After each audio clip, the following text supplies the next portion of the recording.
son los servicios. Estos son usados para traer datos desde el servidor backend. También son utilizados para realizar validaciones y autentificación, por ejemplo, podría ser backend. Bueno, se les delega la lógica de la aplicación y son parte de los componentes donde se los inyecta. Nosotros vamos a ver que podemos inyectar estos componentes especiales que son de tipo servicio, que tienen las características que son inyectables. Respecto a lo que es Angular Routing, Angular Routing nos permite realizar la navegación entre vistas por medio del URL del browser. Es decir, nosotros en la misma página donde estemos vamos a poder cambiar los diferentes componentes que estamos mostrando. Angular Routing también aprovecha las características de lo que es HTML5 del API History, que permite modificar la URL sin hacer full refresh. Es decir, da la impresión de que tú todo el tiempo estás navegando incluso en la misma página, en la misma dirección. Entre este API podemos mencionar algunos métodos como Push States, que adiciona una entrada al historial. Replace State modifica la entrada del historial, y básicamente Configure, donde puedes tú especificar cuál es el URL base, ¿sí? Entonces aquí hay unos ejemplos de lo que nosotros vamos a utilizar, que sería la navegación a Home, la navegación a Catalog, a nuestro catálogo de productos y a la página Home. Algunos términos de routing, lo que son las rutas como tal. Las rutas especifican básicamente el path de navegación, que es después del URL o de la instancia del servidor, del URL de la instancia, y el componente donde va a navegar. Un router outlet es un elemento que nos permite visualizar básicamente de acuerdo al ruteo que se haga, de acuerdo a la navegación router link que vayamos a realizar. Abajo está la opción de router link. En router link es un link que te permite moverte en el historial de navegación del browser y te dice que te manda, por ejemplo, a Catalog. Entonces, un router outlet, al detectar ese cambio, va a mostrar el componente asociado. En este caso le está especificando que utilice el componente Catalog bajo esta ruta, y va a mostrar el componente apropiado. Algunos parámetros. Los parámetros de ruta especificados en la definición de ruta son especificados como un token. Por ejemplo, de esta manera, el path es item detail /2.id.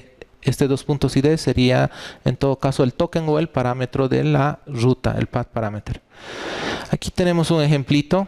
Por ejemplo, estaba realizando una iteración en G4 de ítems, y lo que le dice es haz una navegación a item detail, y le está pasando el parámetro item.id. De esta manera lo especifica en el router link, lo que es un parámetro asociado a una ruta o un token. Bueno, también podríamos hacer la navegación de esta manera. El router, decirle navigate, y de manera similar mandarle donde queremos que se haga la navegación. Lo que es un Activated Route, nosotros tenemos los servicios de Activated Route que provee información de las rutas.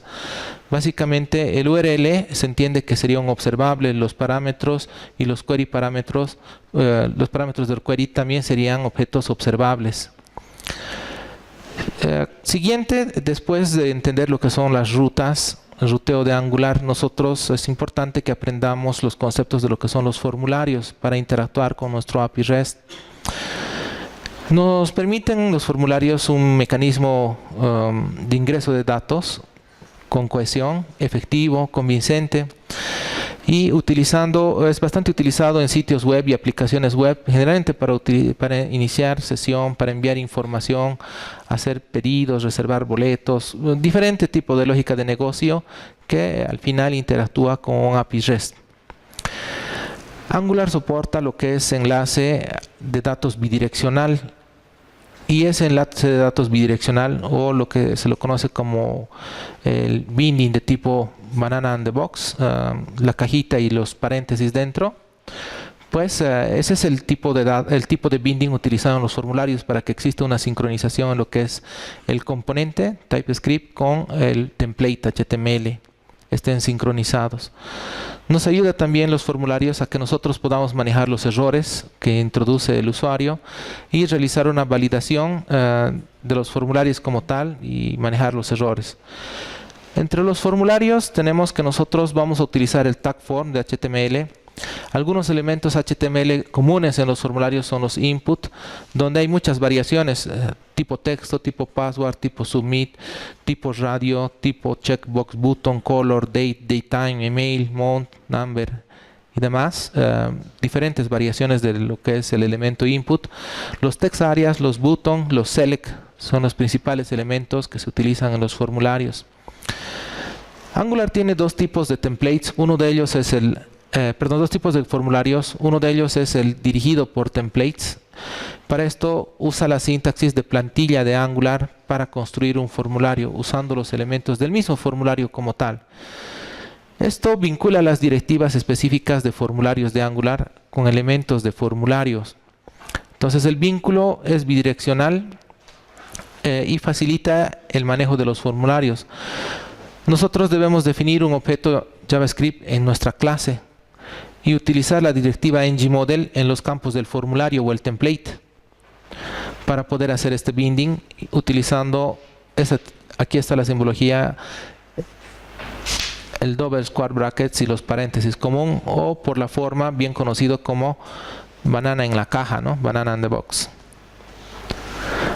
Bueno, en lo que son las validaciones, respecto a las validaciones, es conveniente nosotros deshabilitar las validaciones por defecto de HTML5 mediante especificando al tag for, especificando no validate, ese parámetro, y delegando las validaciones a Angular, haciendo que Angular se encargue de realizar las validaciones. En lo que respecta a lo que son los Angular Template Reference Variables, las variables de referencia en el template como tal, o sea en el archivo HTML, básicamente siguen esta forma, el signo de pound, el signo de hash y por ejemplo el nombre de la variable login form y igual a ngForm. Entonces de esa manera tú estás definiendo una variable en el template. Otro ejemplo es la variable username. De nuevo tienes que decir esto. El caso de arriba es para definir el formulario y el caso de abajo son los elementos del formulario, donde los defines como ngModels. Entonces todas las variables que estén dentro de tu formulario son ngModels y solamente el formulario como tal es un ngForm. Entonces de esa manera tú puedes mapear un formulario y las variables que tiene este. Todo definido en el template mismo. Las variables asignadas a ngForm y ngModel proveen referencia a la directiva Angular para verificar estados. Cuando hablamos de estados nos referimos a los control states que presenta Angular. Y básicamente hablamos de estados como pristine, dirty, valid, invalid. Por ejemplo, pristine es verdadero, la propiedad pristine es verdadero si el field del formulario no ha sido cambiado antes, o sea, no ha sido tocado, ¿sí? Dirty es opuesto a pristine, quiere decir que ya el usuario ha introducido algo en ese campo, aunque después lo haya borrado, o sea, es decir, ya ha sido tocado. Valid es verdadero si los form fields de todo el formulario son válidos como tal. Inválido si es opuesto a la anterior definición. Aquí podemos ver un poquito de lo que son las form validations.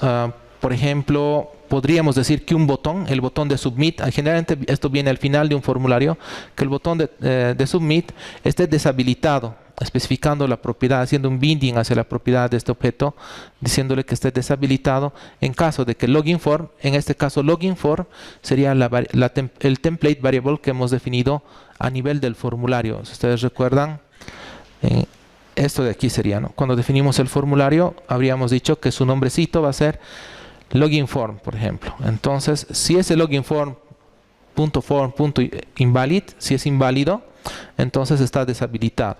No vas a poder hacer submit. Para el manejo de errores, básicamente se puede hacer uso de lo que es de lo que es divider color, especificar en material input container divider color y utilizar lo que es el binding de tipo interpolación. Por ejemplo, decir si el campo password, obviamente el campo password está definido aquí abajo como un template variable. Miren, aquí está el signo de hash. Pues, por ejemplo, podrías decir password.invalid. Si el password es inválido y el password no es pristine, ¿sí? Porque puede suceder que el password, por ejemplo, sea un dato requerido, pero al cargar el formulario no puedes mostrar el error directamente sin darle chance al usuario a que llene el formulario. Entonces, en algún caso, en el caso donde sea pristine, no sea tocado aún, pues no debería mostrar como error, ¿sí? Eso es el comportamiento general que nosotros vemos en los formularios. Por ejemplo, cuando tú creas tu cuenta para correo o para cualquier tipo de cuenta en la web. En este caso, por ejemplo, estaba utilizando operaciones ternarias y bueno, falta aquí, no está todo. Básicamente le dice que va a utilizar un cierto color, del divider color va a ser de un cierto color, de tipo, por ejemplo, one, en caso de que esto sea así, y si no, va a ser de tipo primary. Falta ahí el signo de interrogación para la operación ternaria. Bueno, aparte de eso, por ejemplo, aquí podemos ver que este campo es requerido, ¿sí? El input es de tipo requerido, required, y nosotros podemos mostrar lo que son el manejo de errores en los material hints, y utilizando lo que son objetos de tipo span. Básicamente diríamos que yo no voy a mostrar ningún error, si es que la variable password es de tipo pristine, o sea, nunca ha sido tocada. Pero si ya el usuario ha hurgado ese campo, imaginemos que ha escrito algo, entonces no le voy a mostrar nada, ¿sí? No le voy a mostrar nada si es que cumple con las validaciones. Pero si el usuario ha hurgado y lo ha borrado, por ejemplo, y el campo era requerido, aquí, por ejemplo, le diremos se va a ocultar en caso de que password errors, la anotación es esta. Si tiene errores de required, entonces voy a mostrar el password es requerido, ¿sí? Hay varias validaciones que podemos aplicar. Ustedes pueden revisar más adelante qué tipo de validaciones más ofrece Angular, pero todas seguirían esta sintaxis, ¿no? Aquí está el tipo de validación que tú quieres realizar. Password errors, la sintaxis es signo de interrogación, punto, y la validación que quieres verificar. Y a continuación el mensaje de validación en caso de que existe ese error. Bueno, en referente a lo que son los forms reactivos, esto tiene que ver con una gestión explícita de los datos que fluyen entre la información del modelo no relacionado con la interfaz de usuario y el modelo del formulario orientado a la interfaz de usuario. Básicamente, los forms reactivos crean un árbol de objetos de control de formularios Angular en la clase del componente. O sea, todo está definido en la clase del componente como tal, en el archivo TypeScript donde está la clase del componente. Vincula los elementos de control del formulario nativos en la plantilla, y la clase de componente tiene acceso inmediato a ambos, tanto al modelo de datos como a la estructura del control del mismo formulario. Envía los valores del modelo de datos a los controles del formulario y recupera los valores modificados por el usuario. Utiliza lo que son patrones reactivos y lo que son pruebas y validación. De manera general, se puede decir que este tipo de formularios reactivos es preferido al formulario dirigido por plantillas. Algunos conceptos en los formularios reactivos, por ejemplo, lo que es un form builder validators. Los validadores deben importarse de Angular Forms y deberías utilizar el objeto form builder, este objeto form builder, para construir el formulario reactivo. Por ejemplo, aquí estamos utilizando el feedback form, ¿sí? Más adelante vamos a hacer un formulario para retroalimentación del usuario, por eso se llama feedback form. Entonces dirá el form builder, este es el form builder, una instancia de form builder, se define de esta manera, .group, y en group defines básicamente, le pasas como argumento un JSON donde diga todos los campos que va a manejar ese formulario. Por ejemplo, first name, last name, telephone number, email, agree, contact type y message. Y a continuación de cada uno defines el valor por defecto. En este caso el valor por defecto es comilla simple, o sea, no tiene nada. Tú podrías definir algún texto por defecto si gustas. Y el tipo de validación es validators.required, por ejemplo. Si quieres, puedes investigar qué validaciones más existen. Después de darle validators, puedes hacer control espacio y ver todas las validaciones que tú puedes añadir.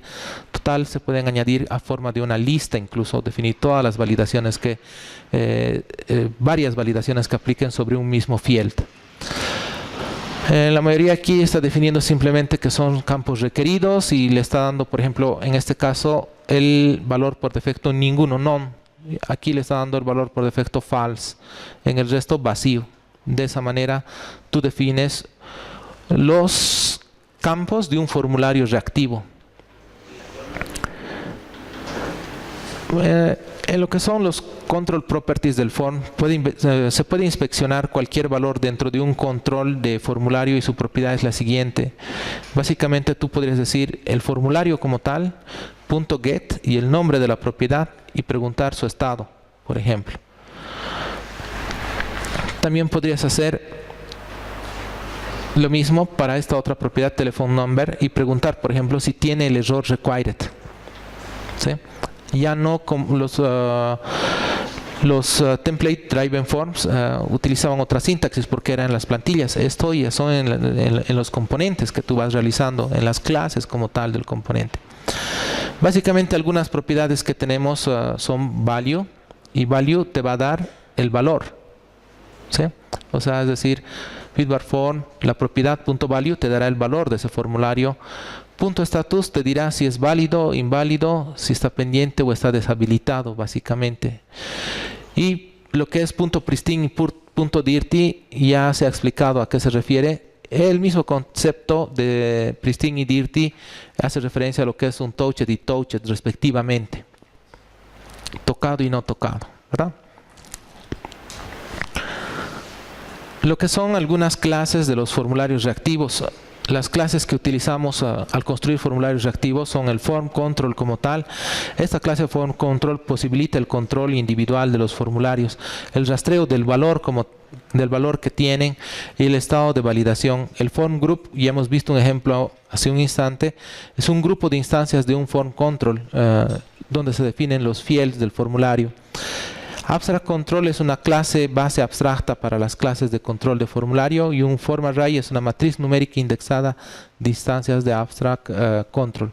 Un form builder construye el formulario reactivo como tal, te ayuda a hacer eso.